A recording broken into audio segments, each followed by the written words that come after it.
Sonic Legacy Issue 4.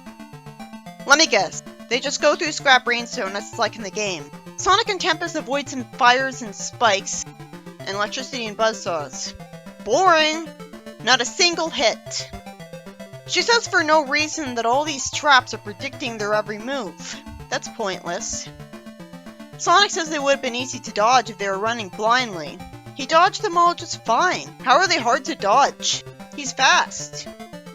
Speaking of fast, I guess all the traps on their way through South Island were made extremely quickly because Eggman and Omelette didn't know Sonic would be his enemy when he started bothering South Island, so how much time did he have to make all those spikes and stuff? Like 5 seconds? I guess he literally produced them out of thin air. He says, "I'd say we've got ourselves a secret admirer. Wasn't that obvious?" Like, the instant he saw spikes for the first time? Why isn't he assuming it's Omelette again? Who I keep wanting to call Eggette. Eggman wastes our time with a worthless villain scene. At least it was sweet of him to call Omelette darling when he doesn't have to. It's polite of him to say, "Can you do a little something for me?" That's the kind of thing that makes me wish she was in the games, cause at least she'd bring this kind of sweet dynamic. While he's mean to his robots.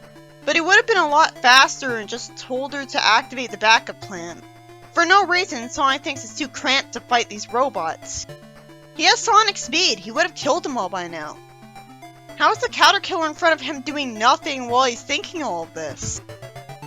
Anybody playing Sonic 1 would be more competent than this.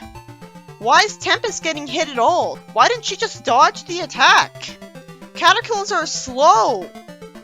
Instead, Sonic thinks he needs to tell Tempest to lure the badniks over here, when the Sonic I know would just spin jump them all to death in seconds. But it is impressively interesting in comparison. Never mind, instead of Sonic luring them to their deaths from Scrap Rain Zone's traps, or at least luring them into a Scrap Rain Zone tube so they could go to a different place, it's just a trick so that he can put Tempest in a tube, because he somehow thinks he can't fight with her around. And then she ends up kidnapped, right after doing nothing useful in the story. So what was the point of this character? If he had actually done what he was saying he'd do, he would have just kicked the badniks into the tube, and it would have been fine. It was kinda interesting to see Egg Robos from Sonic 3 and Sonic 1. Like, that requires effort. Some fire misses Sonic as well. You know, rings are a thing. So you can have him get hit if it makes sense. He wastes time saying that's certainly different instead of instantly spin-dashing the robot to death. And it turns out Tempest is being forced to stay still by something that she can still talk inside of. I never thought of Omelette as a preschooler. Eggman's mad at Omelette because she only restrained Tempest. And says that he'll have her mop up the mess that Sonic's causing. It's realistic that he would discipline his kid at every opportunity. Actually, I can't remember any time that Eggman disciplined Adam and M. I even called him out on it. Adam stopped his missile launch. Anyways, she says that she had no way of knowing that Sonic wasn't getting in the trap with Tempest. It's annoying that Tempest says Sonic wishes he was dating her, when she's the only one with a crush on him. Tempest wasn't being very smart by teasing Omelette instead of simply acting sympathetic to her. She would have had a slightly better chance of getting a return on Eggman if she was actually considerate. Oh, Eggman calls Omelette a robot daughter. I love that. I figured it was a robot situation, and that keeps things simple. He says that she'll never hit those teenage years and start backtalking. A kid doesn't have to be a teenager to start backtalking. A preschooler would be in the terrible tubes. He should have said that if there's one advantage to having a robot daughter, is that she's programmed to never want to backtalk to him because she's a robot. Why is he talking as if it's usually a bad thing that she's a robot and this is the one advantage?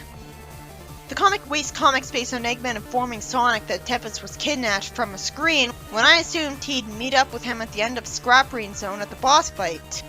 He could tell him then. Eggman calls himself Dr. Eggman right away and Sonic starts laughing at him. Then don't write it like that. I know he was always called Eggman in Japan, but that was fucking stupid for this very reason. It made more sense that it started as Sonic's insult. So even though it's just a dub thing, it still deserves to be canon. The series was marketed for the West, and that's where it was most successful. Logically, Eggman would stop going by Eggman after this, especially after Sonic was making a bunch of egg puns too lame for him to ever consider. Eggman says he'll cut to the chase. I have a question, why didn't he do that right away? Oh, to waste comic space because there's not enough actual plot. He threatens to, in his words, eviscerate Tempest. I guess he won't because it'd be insanely dark, and the comic's so proud of her that its website says Tempest the dolphin lives here. Why is she telling Sonic not to rescue her? She introduced herself as the type of person who would either steal his wallet or pick it up off the ground and force him to race her to get it back. Why is there another villain scene where nothing's happening? It turns out that the reason Eggman hasn't just killed Tempest right away is because he wants to use her as a test subject. For a thing he's never done before, I assume.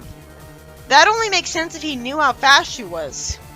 So he could be planning on taking advantage of how fast she is. I guess his cameras picked that up in Labyrinth Zone, but it was really Green Hill where she showed it off. He tells Omelette to retrieve her DNA.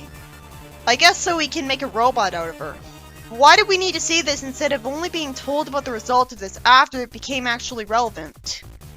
After predictable, lazy Scrap Brain Zone happenings, Sonic conveniently skids to a stop just because Tempest told him to stop, and then electricity shows up in front of him, and his stupidity is continued when he hurts his finger on it. He'd obviously be much faster than this, and easily get to Tempest and Eggman. But come on, that's pathetic. Then some explosions happen, and Sonic screams. I guess it just caused him to fall down to the purple water place instead of merely trapping him in a room with explosions and killing him with no way out, which is what would actually happen. Of course, Eggman would logically have killed Sonic after Sonic won effortlessly by just sending really tiny fly robots after him that would inject him with poison. But maybe he always thinks that'd be too easy of a victory for him, it should only be a last resort. That's the only explanation for why the whole series happens. If Eggman was smart, he would have put a landmine here, so he really would be blown up. He could put it where he knows Sonic would go. The story ends with Omelette seeing camera footage of the Master Emerald on top of a staircase. Or is that just a regular emerald? Because the text box says Chaos Emerald. And there's a text box saying activate unit and yes or no.